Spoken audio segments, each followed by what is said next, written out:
আমাকে নির্বাচনের কয়েকদিন আগে ধরেন একটা রাষ্ট্রীয় সংস্থার অফিসে নিয়ে আমাকে রিমান্ড করার মতো করা হয়েছে। আনফর্চুনেটলি আমাদের রাষ্ট্রীয় সংস্থাগুলো মানুষ যারা ভালো কাজ করতে চায় তাদের অধিকার হরণ করার কাজে তারা একটা হাতিয়ার হিসেবে ব্যবহার হচ্ছে। যেন চাঁদাবাজির উপরে আমাকে ডিপেন্ডেন্সি না হইতে, আমি যেন সবসময় জনগণকে আমার ইনকামের একটা অংশ দিতে পারি, এভাবেই আমি রাজনীতি করে যাচ্ছি। আপনার ইদানিং রাজনৈতিক রুটিনটা কিভাবে চালাচ্ছেন?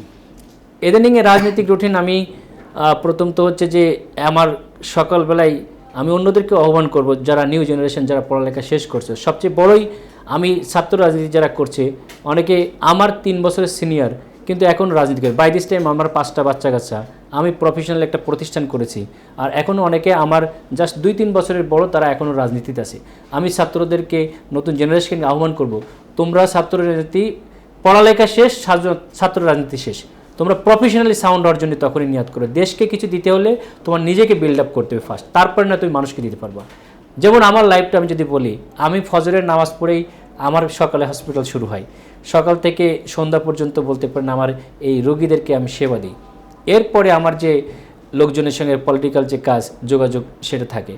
আমার পলিটিক্যাল কাজগুলো আমাদের অন্যান্যরাও সার্ভ করছে, কিন্তু যে পারপাসটা আমি সার্ভ করতে পারি, ইকোনমিক্যাল পার্ট একটা থাকে ধরেন, এবং আমার যে রোগীর যে সেবা, মানব সেবা, এই কাজটাকে উপরে আমি বেশি গুরুত্ব রেখেছি, যেটার মাধ্যমে মানুষের ভালোবাসা আমার কাছে তৈরি হয়েছে। আমি সেভাবেই কন্টিনিউ করছি, এবং সপ্তাহে 2 দিন আমি ধরেন এই যে রাজনৈতিক বিষয়ে আমার যে দায়িত্ব আছে তাদের সঙ্গে, যেমন আজকেও সকালে ফজরের নামাজ পড়েছি আমি ধরেন 4:45টায়, এখান থেকে শ্যামলীতে আমি ওখানে সময় দিয়েছি, আমাদের যে রাজনৈতিক বৈঠক যেটাকে বলে সেটা শেষ করেছি।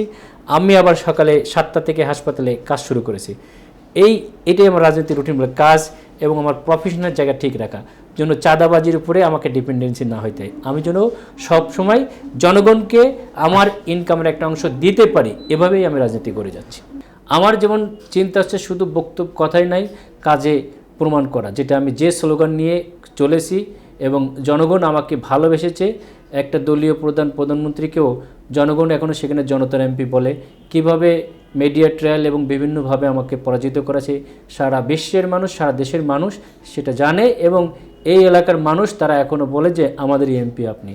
এই যে মানুষের মানে মনের কোটায় যাও, মানুষের যে ভালোবাসা, এটা একমাত্র আমার কাজের মাধ্যমেই প্রমাণ করতে হয়েছে।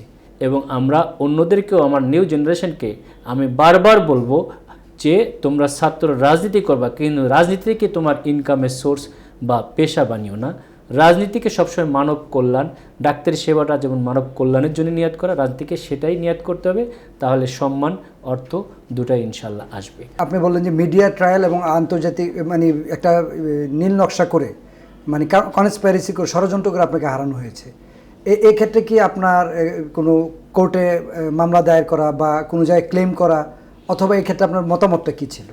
কথা হলো, যখন সর্বাঙ্গে মানে ব্যথা মলম লাগো কোথা, তো আমাদের বিচারালয় বলেন, প্রশাসন বলেন, ইলেকশন কমিশন বলেন, কোথাও কোনো সুবিচারের কোনো সামান্যতম সুযোগ নাই। আমাকে নির্বাচনের কয়েকদিন আগে ধরেন একটা রাষ্ট্রীয় সংস্থার অফিসে নিয়ে আমাকে রিমান্ড করার মতো করা হয়েছে। আমি বলছি যে আমি আপনার সঙ্গে পরিচয় হতে এসেছি, আমাকে ডেকে নিয়ে গেছি just for orientation programme, just পরিচিতি হওয়ার জন্য, চা খাওয়ার জন্যে। আমি বললাম যে আপনারা আমার সঙ্গে মনে হয় অবিচার করছেন, আমার সঙ্গে একজন চা খাওয়ার কথা বলতে এসে আপনারা এটা করতে পারেন না।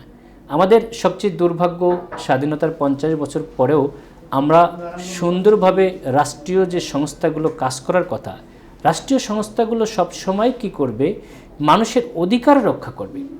আনফর্চুনেটলি আমাদের রাষ্ট্রীয় সংস্থাগুলো মানুষ যারা ভালো কাজ করতে চায় তাদের অধিকার হরণ করার কাজে তারা একটা হাতিয়ার হিসেবে ব্যবহার হচ্ছে। প্রবাসীরা আপনারা দেখেছেন যেখানে আমাদের দেশে যেমন সিলেকশন কমিশন আছে, ইলেকশন কমিশনের পরিবর্তে ব্যালট বক্সের যেটা মানে ভোট ছিল বাইরে থেকে দেওয়া, এই ভোটগুলোতে দেখেন আমি ডবল ভোট পেয়েছি। এটাই ভোটের আসল চিত্র। আমরা ভবিষ্যতে ক্ষমতায় গেলে ইনশাল্লাহ আমারও যদি আল্লাহ কবুল করে কোনো সেক্টরে কোনো ভূমিকা রাখার সুযোগ থাকে, এই রাজনীতিক প্রতিহিংসা, জিঘাংসার রাজনীতি থেকে আমরা রাষ্ট্রীয় সংস্থাগুলোকে মুক্ত করবে ইনশাল্লাহ। সত্যিকারের জন্য তারা জনগণের কল্যাণে কাজ করে সেটার ব্যবস্থা করব।